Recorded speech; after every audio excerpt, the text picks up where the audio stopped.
What is going on, guys? It's the Mad Dragon. We're back doing the third and final preview video for round 4 of the Six Nations 2023. This, of course, where we check out the official teams that have been announced for both sides playing on the weekend, go through the list of players with some good picks, some bad picks, some thoughts on some team tactics, and finally giving a score prediction at the end. If you enjoy the style of video, make sure to like the video and subscribe to the channel, because we'll be doing these preview videos for the rest of the Six Nations and going forwards towards that World Cup. We've already done the ones for Italy versus Wales and Le Crunch, England versus France. There's a massive game of rugby on this weekend. I'm really liking the games we have set up. But this one, though, Scotland versus Ireland for the crown. Only 2 countries left that can win the Triple Crown. If Scotland win this one, they win it automatically. If Ireland win this one, they have to go on and play England. But if they win the Triple Crown, they've sort of also won the Grand Slam.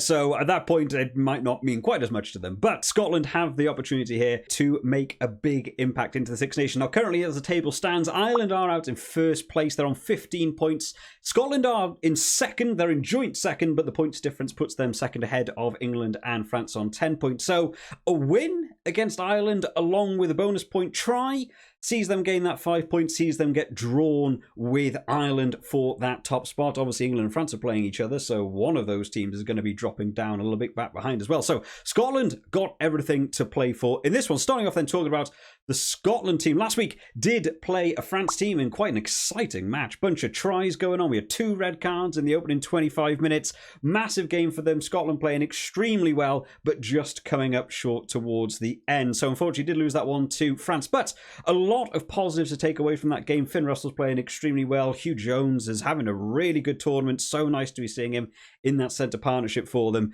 So going into this week, how does the team shake up? So Scotland are sticking quite similarly to what we saw go up against that France team. They've had to make a couple of switches around, and there is one real big interesting talking point going on in that back row, but we'll get there in a second. Starting out there in the front row, P.S. Gooman, George Turner, Xander Fagerson. This is a front row working well. Xander Fagerson, I've seen a couple of people putting comments down about his sort of discipline, giving away a few too many penalties.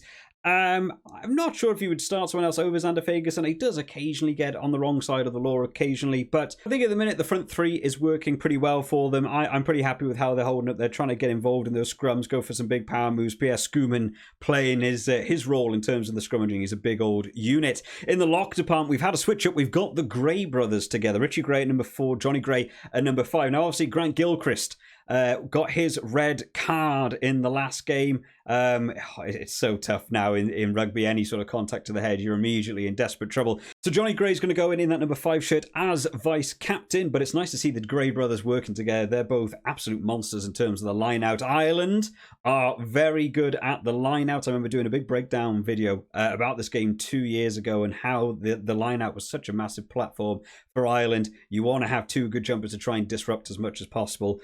Couple of Gray brothers in there, certainly potentially a good way to go. In the back row, Matt Fagerson moves into the blindside flanker. Jamie Ritchie moves to open side, and Jack Dempsey comes in at number 8. Now, we didn't get to see a lot of Hamish Watson last week, unfortunately, due to the red card, and they brought on a replacement early on. And now he doesn't look like he's going to be getting a start either. So Matt Fagerson moving to 6, Jack Dempsey at 8. I think Matt Fagerson's been playing extremely well at number 8. He got into my team of the week in week 2. I think defensively he's looked absolutely sound with the amount of tackles he's been making. He's got over that try line as well. I'm not 100% set on Jack Dempsey. I know a lot of people really like him. He can come across to me as a little bit too aggressive. He has given away his fair little share of penalties for the short amount of game time we've seen him play.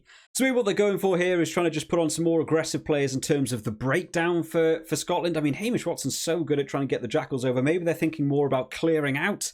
Maybe they're hoping to try and negate what Ireland bring in terms of the breakdown, because Ireland have so many key Jacklers in their team. Maybe they're going for more of a supporting run. You don't want to give penalties away against Ireland. They've got too many good kickers that'll just take 3 points all day long. So maybe that's why they're trying to back it up. But there's a bit of a switch up in that back row. I kind of liked how they were going already, but we'll have to see how it gets on. In terms of the halfback partnership, Ben White and Finn Russell retaining in their 9-10. I think this is the right way to go. Finn Russell's been fabulous over the last couple of games. I've been really enjoying seeing him just have fun with the game. He just opens up. He's such a dangerous player to play against, and Ben White has been impressed with me in that scrum half. I would still be starting him ahead of Ali Price. In the centre partnership, Tui Pelotu and Hugh Jones. Huey Pelotu still working well. Hugh Jones again brilliant against France. I'm loving that he is doing so well recently. He's in there on form choice, not like any sort of coach favoritism or anything. I'm really liking that. He is keeping Chris Harris out of this team, who is a very talented centre, and he's doing it through playing well. And I really like that. There's such good depth for Scotland at the minute in terms of those centres. Nice to see him still in there.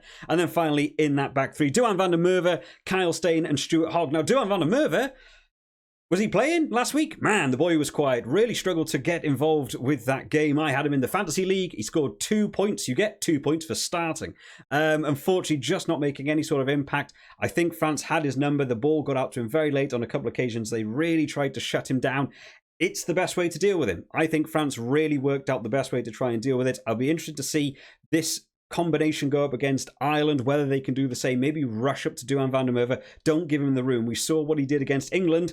Bit of space, counter running. He'll absolutely run through. You've got to shut him down nice and early. You could see the frustration coming through for him, and he just couldn't get into that game. But Stuart Hogg back in the team, which was nice to see. He had a much better game against France. Of course, he had his injury against Wales where he went off, but nice to see him back in this side. So overall, 1-15, some shaking up in that front eight. But overall, I still think this is a really good Scotland team. They'll be trying to make the most of this home advantage against Ireland. In terms of the replacements then, Fraser Brown, Jamie Batty and Bergen, alongside of Scott Cummings now coming in for the Scotland team, and Hamish Watson on that bench for some late minute 5 metre line defensive jackals, most likely. I really like seeing him right on that defensive line doing fantastic work. And then in the replacement backs, Ali Price, Blair Kinghorn and Chris Harris. I think this is the right setup for them. 5-3. I feel like Ireland have been sort of sneaky along the way. I think Ireland are really backing their forwards at the minute, and yet when you look at the try scoring sheet, it's just showing off people like Hugo Keenan and James Lowe and Bandiaki and what all these lads are doing out there. The backs are really impressing, but so much of the hard work is being done through the forwards. I can see this game going the same sort of way. I think, though, the 5-3 split is the better route. I think you need to be able to try and mitigate some of those backs that Ireland are working with so well. Maybe this one won't come down to so much of driving more tries and stuff. However, maybe Scotland would have backed it. I think this is a bit more of a counter to Ireland in terms of a strategy than necessarily maybe bringing your own aggressive style to this one. I might have liked to have seen Scotland gone for the 6-2, but just held on to the ball. But at the minute, Finn Russell's enjoying open play so much and just letting other players loose. Maybe Scotland's tactic is completely correct here. I'm liking this team, though. 5-3 and a fantastic list of players we'll see get on against this Ireland team. Speaking of which, then, Ireland last week played Italy in a hard-fought game. Really good to see from an Italian standpoint. Nice to see them really go for that game. Ireland had to work for it, but eventually the cracks did open up. They had a bit of a change in their centre department. Bandiaki coming in, played 13. Wasn't expecting that. I really thought Bandiaki was going to be playing at 12, and did fantastic when he got on the pitch as well. There's some superb work from those Irish backs I've already sort of talked about, and Hugo Keenan. Once again, man, is he putting his hand up for player of the tournament? I think he's been absolutely fabulous so far. I mean, a lot of people are going to be thinking people like Keelan Doris or maybe Dupont or so on, but I think Hugo Keenan's been absolutely brilliant so far in this tournament. Starting out then in this front row for this Scotland game, Andrew Porter, Dan Sheehan, Tig Furlong, the big man, returns. He's got some dainty little feet on him for a big man. We saw him doing some sidestep in last year's games. Now, this is a dangerous front row, right? Andrew Porter's a good scrummager. Dan Sheehan coming back in, just runs with the ball in hand. He's such a dangerous hooker to get involved with. This is a thing we're beginning to see now, right? Hookers are no longer just about being big guys with some power. They've got some good feet on them. They've got some speed. I mean, George Turner for Scotland's got a similar style to him, but Dan Sheehan really works hard to try and get over that try line. And the Turner, Tig Furlong, not sure on his amount of game time. I haven't caught up with a bunch of club level stuff, so I'm not sure how versed he is in terms of game time. But it's nice to see him back in this Ireland squad. In the lock department then, Ian Henderson and James Ryan going to be retaining those lock positions. Like I said, the line-out situation's already going to be a big battle in this game. James Ryan not captain this week. He was captain last week with no Sexton, but Sexton returning this week. So a bit of weight alleviated. Maybe you don't have to worry too much about the captaincy. Just get on with your own game. Sort yourselves out in that line-out. That's going to be one of the crucial areas in this game for me. And then in that back row, Peter O'Mahony, Josh van der Fleer, and Keelan Doris. So Jack Conan moving back to the bench this week. I think Keelan Doris is phenomenal in that number 8 shirt. I would keep him there permanently as long as everyone else is fit to allow it to happen. Peter O'Mahony coming back in that blind side as well. Nice to see him in this squad. He's got to be getting on in age now. I'm actually not sure how old he is off the top of my head. He's got to be getting up there though, but he's another superb player. The depth in this Ireland squad, pretty much across the board, but really in these forwards as well, it's just amazing. They just seem to be able to switch one player out for just an equally talented player. There's a reason they're world number 1 at the minute, and they'll be looking for a big game in this one too.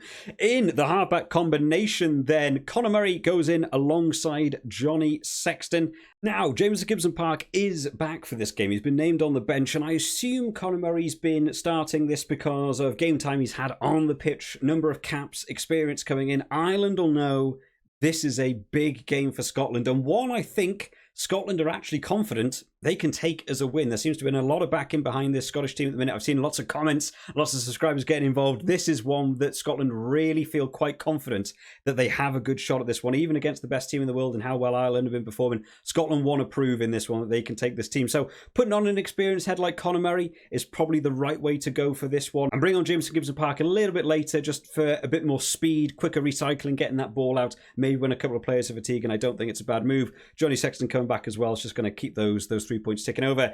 In the centre partnership then, Bundee Aki moves back to his inside centre, Gary Ringrose in outside, making his 50th cap. Apparently, I can't believe that man is not at 50 caps. I feel like Gary Ringrose has been in this side for about 20 years. He's in every single team sheet, isn't he? But making his 50th caps are awesome for him. And then finally in that back three, James Lowe, Mac Hansen, Hugo Keenan. We've seen them throughout the whole tournament. Hugo Keenan, as I've already mentioned, I think he's doing absolutely fabulous. I think for me, at the minute, he is player of the tournament, but I know for a lot of people have been seeing people like Keelan Doris and stuff really showing off. I think Hugo Keenan has been absolutely fabulous in that backfield. 1 to 15 then strong. This is a big Ireland team. This is what you expect. Triple Crown, potential Grand Slam, all these things are going to be in the minds. They want to have a big game. This is the right way to go. In terms of the replacements then, Kelleher, Cian Healy and Tom O'Toole. Of course, having to replace Finlay Bealham in that game, but Tom O'Toole just all over the park, isn't he? He's quite for a prop. He certainly finds himself in some open space on more occasions than he'd probably be ready for. The rest of replacement forwards, Ryan Baird and Jack Conan. We still haven't seen quite enough of Ryan Baird. I want to see him have a little bit more game time, but he's going to probably struggle to get on in this Scotland game super early. Because Ian Henderson and James Ryan are very, very good in that lock department. And then finally, the replacement backs. Jameson Gibson Park, Ross Byrne, back to the bench for that poor lad. He plays so well. But back to the bench when you've got Sexton in their starting team. And then finally, Robbie Henshaw coming back into the side. Now, that's a bit of a surprise to me. I didn't actually read his name in the sheet before starting this video. Robbie Henshaw back. What a great little versatile player he is. Can play inside or outside centre. I would imagine they're looking to use Bundee Aki as a hard attacking line for this first half. I imagine Robbie Henshaw's coming on in that inside centre, and they would keep Henshaw and Ringrose working together in the second half, maybe when Bundee Aki sort of tired himself out by just running face first at people. But this is a massive, massive team for Ireland. This is probably the game I'm most excited about on the weekend, because I think both teams have got a lot to show off in this one. I really hope this one lives up to my own hype. In terms of a score prediction, then, what do we think for this one? Now, Scotland have got a lot of confidence going in. They've got the home advantage. This is a big game between these two sides. Scotland can win the Triple Crown. That'll be in their minds as well. They've just got this one game to get through to get that Triple Crown. I'm still going to lean towards Ireland. I leant towards Ireland for the tournament predictions before we actually started this one. I still think I'm leaning towards Ireland. I think they've been playing extremely well. They've had some tough games along the way, but they're just doing the right amount to see them get over that try line a number of times in every game. So I'm going to say Ireland to win, and I'm going to say Ireland to win by 6. That's going to be my prediction, guys, but make sure you do drop down in the comments your own thoughts on the team and your own score predictions as well, because it's nice to read through what other people have to say, and make sure you are getting your choices up on the Super Brew, because of course you only have one day now before the games kick off tomorrow. It's going to be an awesome weekend of rugby, and of course we'll be doing the World Rankings video and checking out the Super Brew results on Monday's video. I hope you've all enjoyed this one today, guys. I will see you all next time. Bye-bye.